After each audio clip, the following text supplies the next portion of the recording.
A special report on how growing numbers of young people in Germany are turning to the far right. With immigration a key issue in the forthcoming national election, polling suggests the far-right Alternative for Germany party, the AfD, is on course for its strongest ever result.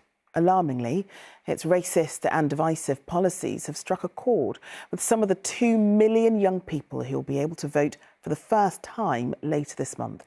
Ahead of the vote, ITV News reporter George Hankorn travelled to Germany to find out what's behind the rise of the right and heard from those who now fear for their safety. I've come to the city of Potsdam, where one of the AfD's largest pre-election events is taking place. Here, hundreds are gathering to openly show their support for the AfD, something that would have seemed unimaginable in a country scarred by its past. Backing the far right is no longer taboo. Aufgrund der migrationspolitischen Themen, also das ist für mich sehr wichtig, dass man zum Beispiel auch in den Nachrichten andauernd sieht, die ganzen Terrorangriffe und alles. Es muss ein Ende haben. Außerdem geht es ja auch primär darum, die Ausländer rauszuschicken, die kriminell sind, die sich hier nicht integrieren wollen. Ich meine, für einen Auszubildenden bin ich ein gut verdienender Auszubildender, aber ich kann mir keine Wohnung leisten, weil die Migrationspolitik da im Weg steht.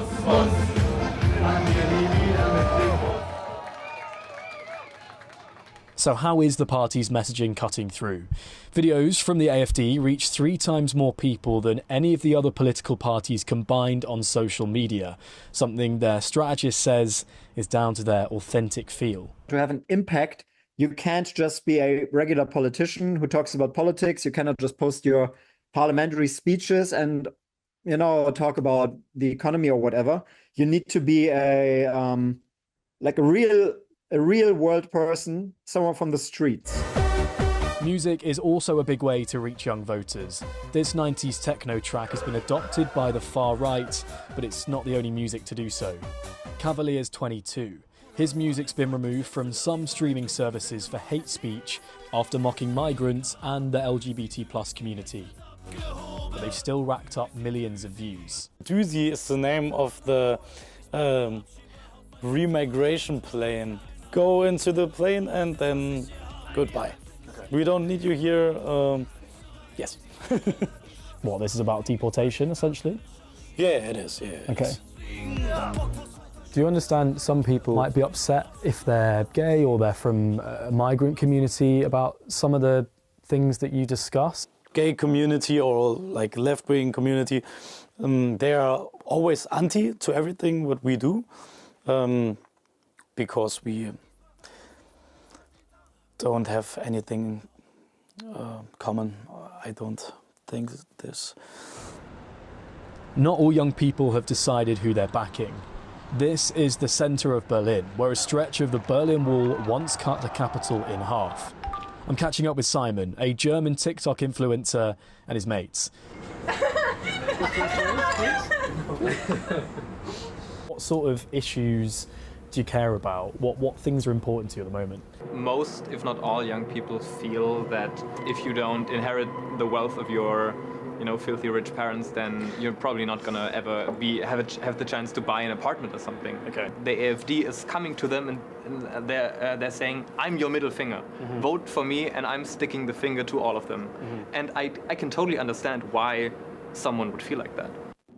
But this content is also having a real-life impact. I'm heading 200 miles south to Erfurt, the capital city of the German state of Thüringen. It's always been a right-wing stronghold. After all, it's where the Nazis first entered regional power in 1929. Then, a few years later, Adolf Hitler staged a mass rally here, attended by 75,000 people. Azra, Kim and Helene are second-generation immigrants who are watching the place they call home become more hostile. I came to Erfurt with my family and we just went shopping and we were talking in Turkish to each other and someone behind us said, Ausländer. And this is something which I still, which is still in my head. I'm not foreign here. Even if I maybe look that way. Right now in the election, we have people on the top who are praising to taking away the citizenship of people. And the last time that we saw it was in 1933. When you hear words like remigration used, when you hear politicians on the right talk about immigrants in ways that, you know, a lot of people would find upsetting, how does that make you feel when you I don't know, you're on TikTok, you're on social media, you see these sorts of videos, you hear people use these words? It's making me sad that the politicians nowadays are mainly focused on this topic, migration, like as if we would not have any other problems. This is our home, like we were born here, we lived a big part or almost our whole life here, and I don't know, like, why should I leave my home, or where should I go? Whatever the results of this election, it's unlikely to bring an end to the current political division across the country, with young people on both sides determined to fight for their future. And with populism on the rise around the world, many will be watching Germany closely to see how successful the AfD could really be. George, there's some really powerful interviews in this, and you spent a week in Germany speaking to young people, and you've heard firsthand about their growing interest in the far right. Yeah, I mean, it was a really interesting week. Obviously, some shocking stuff that we heard in there. The big thing that comes up if you're pro-AfD is migration. You heard some of the people speaking there.